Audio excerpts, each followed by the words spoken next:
described as Italian of the East. Unfortunately, I am unable to learn such a beautiful language. So, with the permission of the President, I would speak very few words in English, which I have been told that most of or all those who are present here would be able to follow.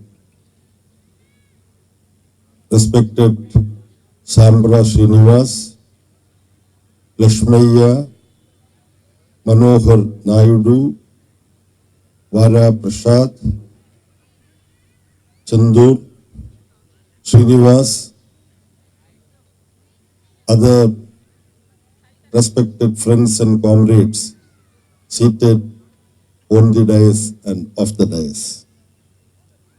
I am extremely happy and privileged for having been given this opportunity to release this very important book written by Justice Nagmohan Das, a retired Justice of Karnataka High Court, explaining the importance of the constitutional values as enshrined in the Constitution of India.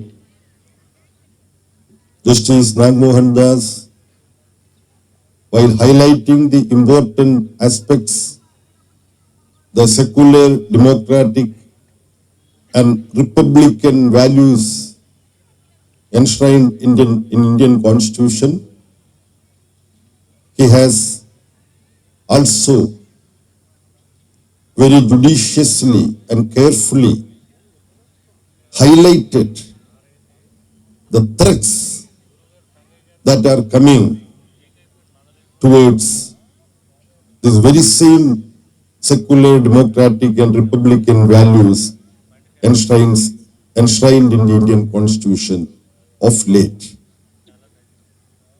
Not only during the last 10 years or so, when there is a paradigm shift in the ideology and philosophy that governs the powers that be.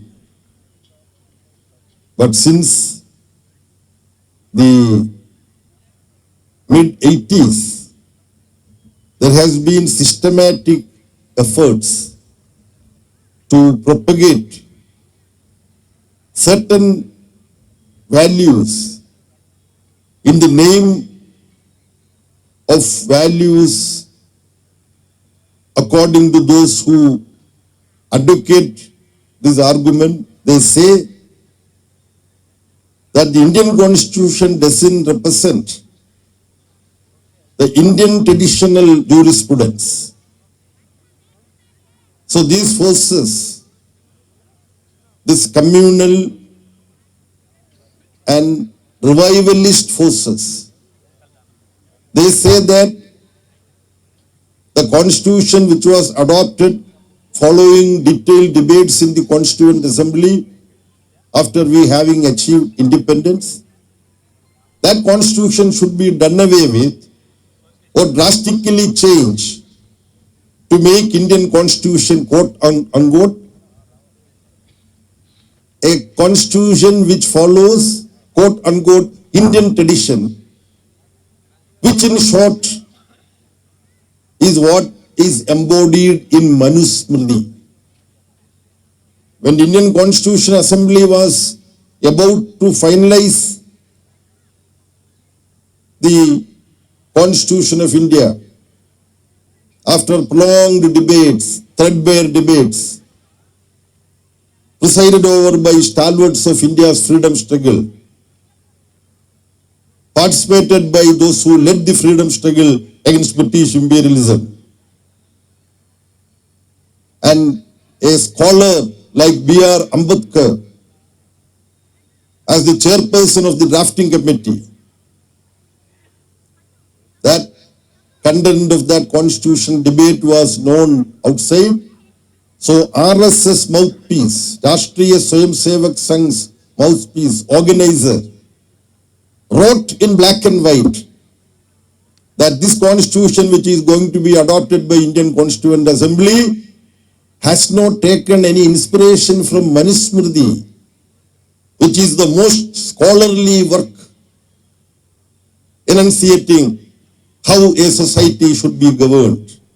Is the oldest ancient wisdom, according to them, which originated in India. There is no need here to elaborate all those things.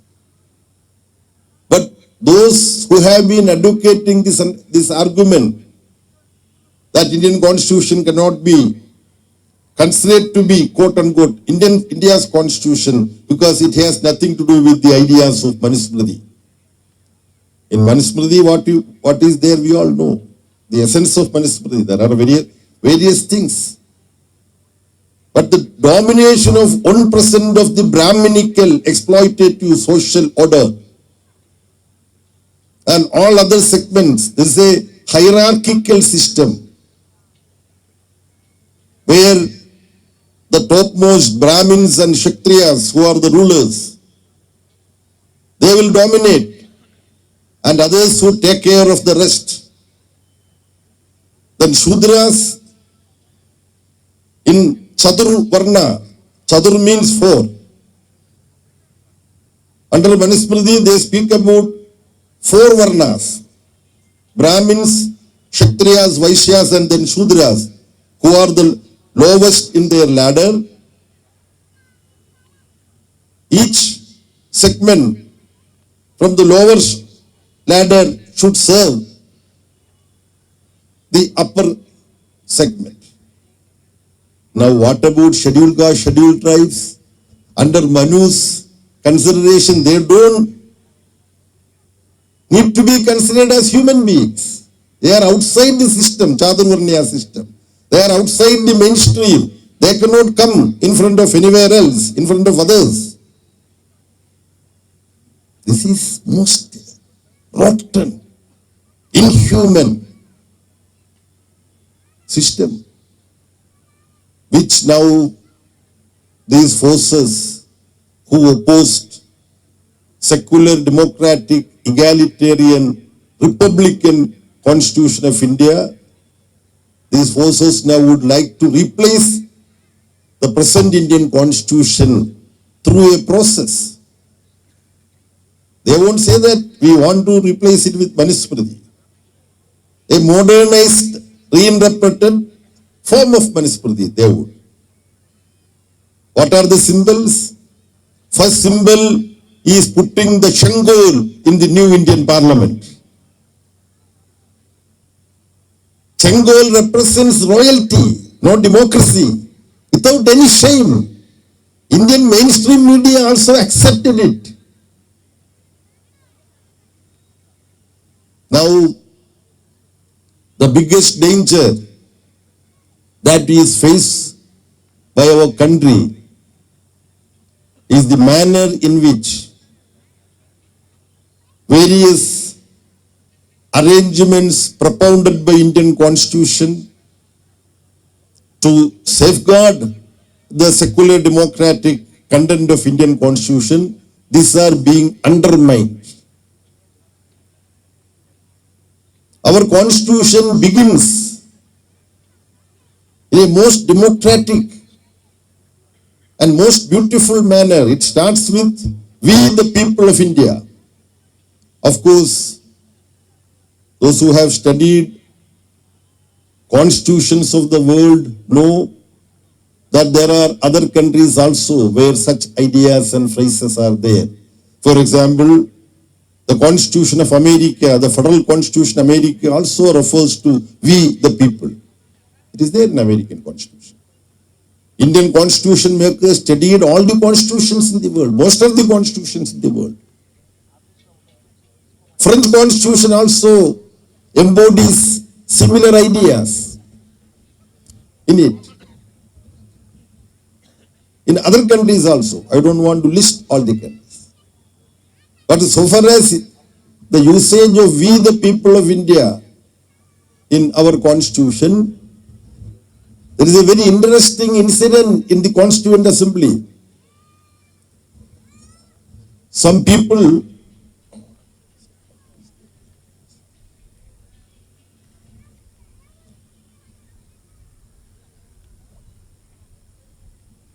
some members in the Constituent Assembly argued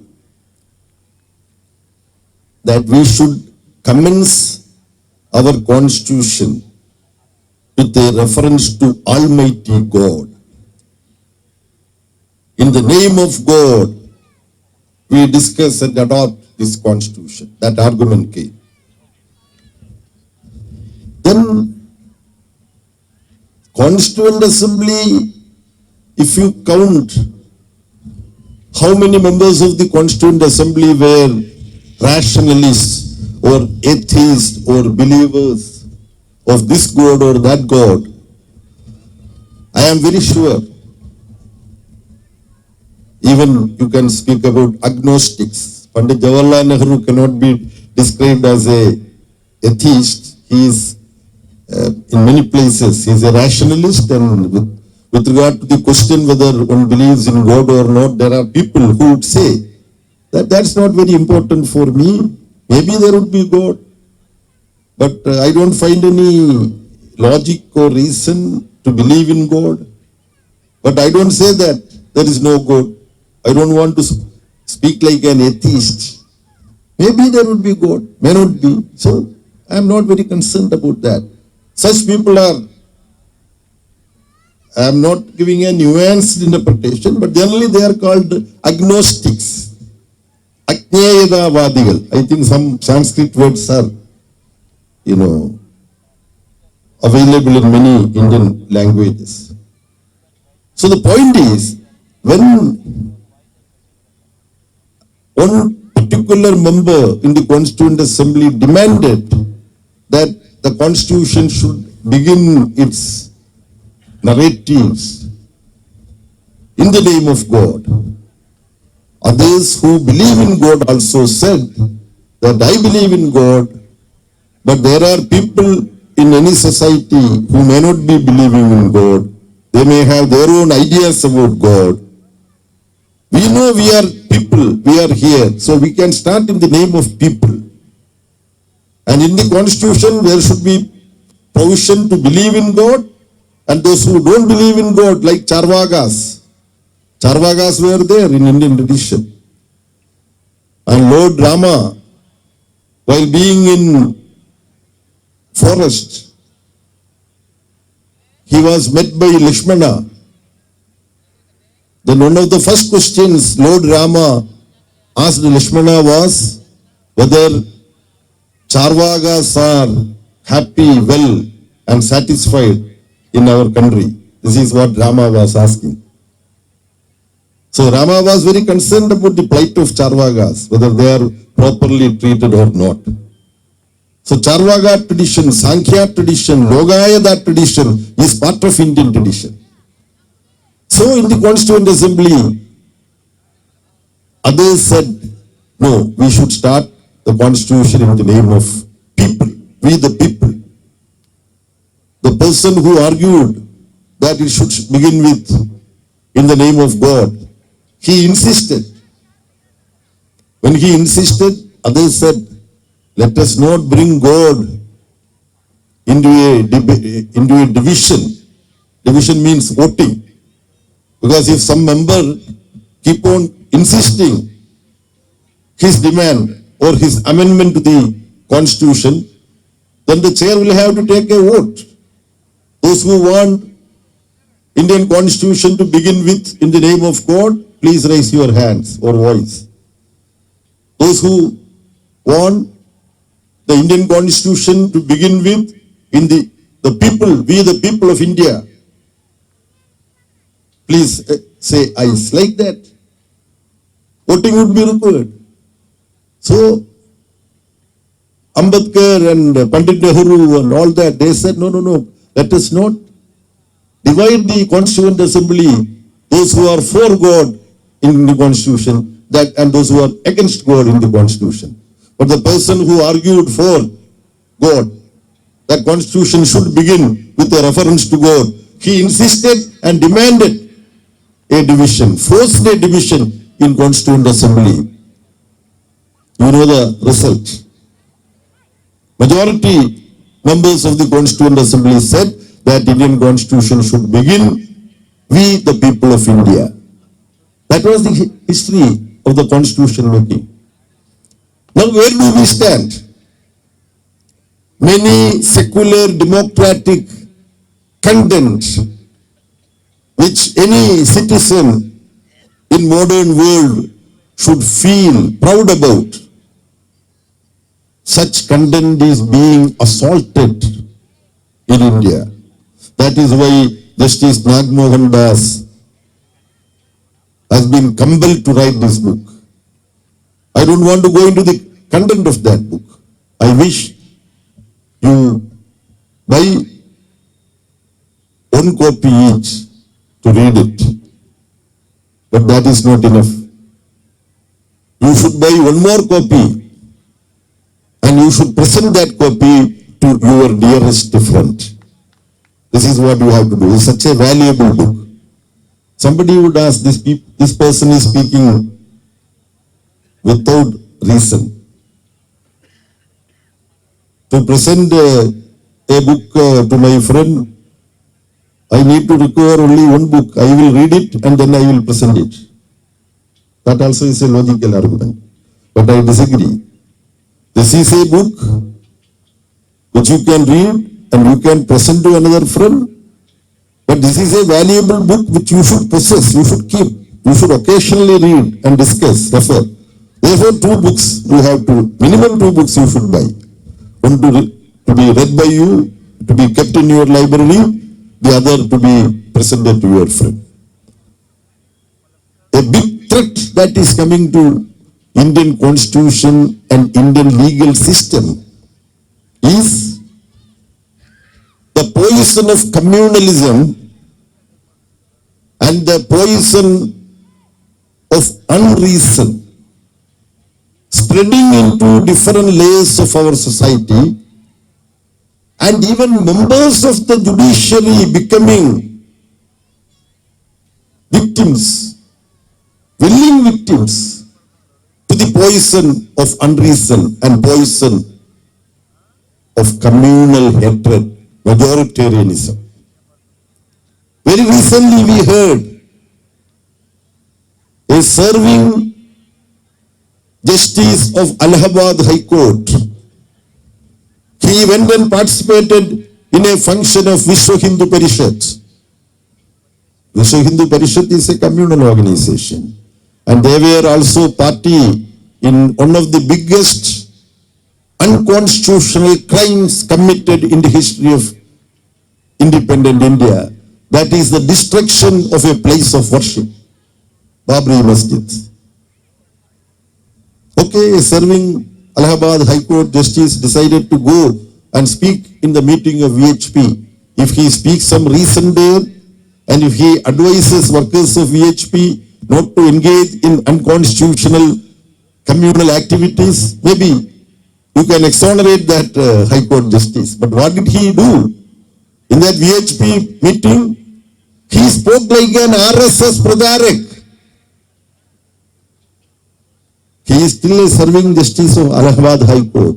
I challenged him to pull me up and summon me to Allahabad High Court for having said this. I am criticizing him openly. What is the name? Shekhar Yadav. Anyway, his name is quite unimportant.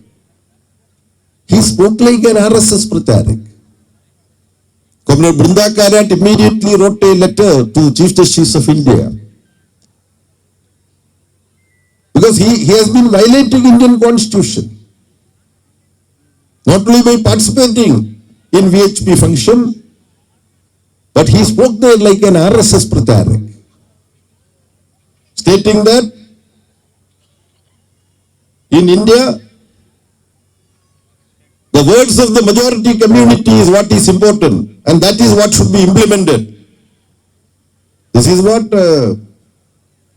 Madhava Sadashiva Golwalkar wrote in Bunch of Thought. Other details of his rubbish, nonsensical speech, I don't want to relate here. After Comrade Brindakarat's letter to the Chief Justice of India, we read something about the collegium asking this Allahabad High Court judge an explanation, and he was asked to make a public apology, blah, blah, blah, but nothing much had happened. Some paper reports came. That's all. Then some of you should be thinking now,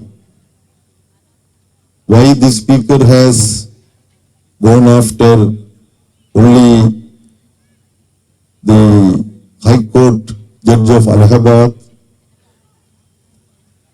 Why he did not say anything about the just retired Chief Justice of India, Mr. D.Y. Chandrachud. What did D.Y. Chandrachud do? He had full 2 years as the Chief Justice of India. Generally, this 2-year term is considered to be a long term for a Chief Justice of the country, because generally 1 year, 1.5 year, half an year, like that. And generally they are not being given extension also, Chief Justice, due to a variety of reasons. When Justice D.Y. Chandrachud was elevated to the Chief Justice of India, people have had mixed expectations about what he may do and what he may have to do. He was giving judgments in a very clever manner. He was too clever. At times, in the case of some bail applications, he would pronounce a judgment, giving democratic-minded people some hope. Then some other more important matters having long-standing importance for the future of Indian democracy,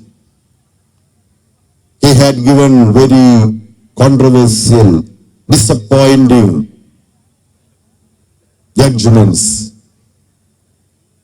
For defending democracy, we are compelled to question some of those judgments. With Mr. D.Y. Chandrachud as a member, not as Chief Justice, as a member of the Supreme Court bench, Ayodhya case verdict was delivered. In a rare manner, the author of the judgment, even when that judgment is on behalf of 5, 6, 7, or it would be a bench consisting of many judges, but the authorship would be generally recorded, who has authored, and others have concurred. There would be dissenting judgment also possible. There can be separate judgment concurring with the main pronouncement of judgment, but having other separate reasons. Like that we know. Judgments can be of different nature. But it's very, very important, historically important judgment on Ayodhya. They chose not to put the name of the author of the judgment. Then they had a celebration in a 5-star hotel after pronouncing that judgment. I don't want to dissect that judgment. Communist Party of India, Marxist, issued a brief statement where we stated that there is a judgment given on Ayodhya case, but there was no pronouncement of justice in that judgment. This is what CPIM said. Left parties generally took that position, CPM, CPA and other parties. Judgment delivered, but justice not delivered. For example, in that judgment, that is a very clever judgment they wrote. Destruction of Babri Masjid was a crime. Therefore, those who destroyed it, they are criminals. But that place has been handed over to these criminals. This is the judgment. It's a very clever judgment. And now, though they did not put the name of the judge who actually wrote for others, somebody has to write. That name has come out now from D.Y. Chandrachud, not officially. He said that to write the judgment on Ayodhya issue, we were having lot of doubts. Then what he said as to how he overcome as the author of that judgment the doubts that he was encountered. What did he say? You remember? I sought the guidance of the deity to pronounce the judgment on this issue. Mr. D.Y. Chandrachud, you have lowered the prestige of Indian judicial process in an irretrievable manner by uttering this nonsense. You are a Supreme Court judge. Later you became the Chief Justice of India. When you have some confusion about how a judgment is to be pronounced, you have to consult Indian Constitution. That is the oath of office you have taken. Now you have publicly stated that when you are encountered with some doubts how I should pronounce this judgment, I just discarded my oath of office that I will uphold Constitution of India. That I discarded and I have gone and fell in the feet of the deity to get guidance. Who is that deity? Does Indian Constitution speak about a deity? Mr. Chandrachud, you have to explain. No. Indian Constitution permits you to believe in deity, Allah, God, Lord Shiva, Vishnu, Maheshwara, Jesus, Allah, Buddha, Guru Nanak, and even Satyasai Baba. Anybody you can believe. You have the freedom. But you discharge your responsibility as a public servant holding some constitutional position. You cannot say that Satyasai Baba advised me to pronounce this judgment. Can you say that? That is what you said, Mr. Justice D.Y. Chandrachud. Shame on you. I am so sorry to say this. This is a very dangerous situation in our country. Indian Constitution very clearly says the right and duty to protect Indian Constitution. It is primarily vested with Supreme Court. Supreme Court is the constitutional court. If any state legislature or Parliament of India pass a legislation, if it appears to be in contradiction with the provisions of Indian Constitution, Parliament or Assembly which passed that legislation would claim, no, this is in consonance with Constitution. But citizens, media, legal luminaries, they can say, no, this is not in consonance with the Indian Constitution. Such situations would come. Then who is to adjudicate on this? Who is to say whether it is in consonance with Constitution or it is not in consonance with Constitution? Therefore, we declare this particular legislation null and void. We cancel the legislation. That authority lays with Supreme Court of India. Supreme Court is the custodian of Indian Constitution. That Supreme Court is violating the spirit of the Constitution in the pronouncement like Justice D.Y. Chandrachud. Supreme Court by and large used to protect Indian Constitution.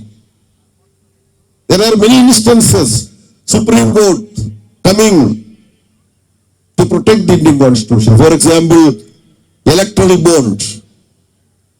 He went to court. Supreme Court declared that electoral bond is unconstitutional. There are many instances. Supreme Court coming in defense of constitutional values. But when Justice D.Y. Chandrachud stated that I wrote willy-nilly, indirectly he said he wrote, by saying that he had to consult deity. These are occasions when who are supposed to protect Indian Constitution turn out to be those who undermine Indian Constitution. We are living through a very critical situation. When those who have been given the responsibility to protect Indian Constitution by Constitution itself, that is Supreme Court, if they fail in their duty, what is the solution? There is solution. That is the beginning words of Indian Constitution. Indian Constitution starts by saying, we the people of India.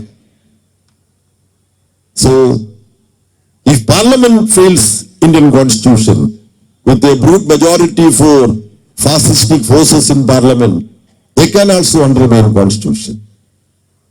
Then judiciary, it may also cave in. So finally, there are forces still to protect the democratic, secular, egalitarian and republican constitution in India. That force, we should come forward to protect the Constitution of India, is the beginning two words of our preamble. We, the people of India, we have to put our strength together and defend Indian Constitution, its democratic, secular, progressive traditions. There are some other values also in the Indian Constitution. Not that there are not areas where we need to critique Indian Constitution. Every Constitution needs to be critiqued after 25 years. That is the general understanding. After a generation's time, every Constitution needs to be taken forward, but not backward. So in India today, there are forces trying to take Indian Constitution backward. With all our democratic might, we should resist this. With these few words, I conclude. Thank you very much for your very patient listening.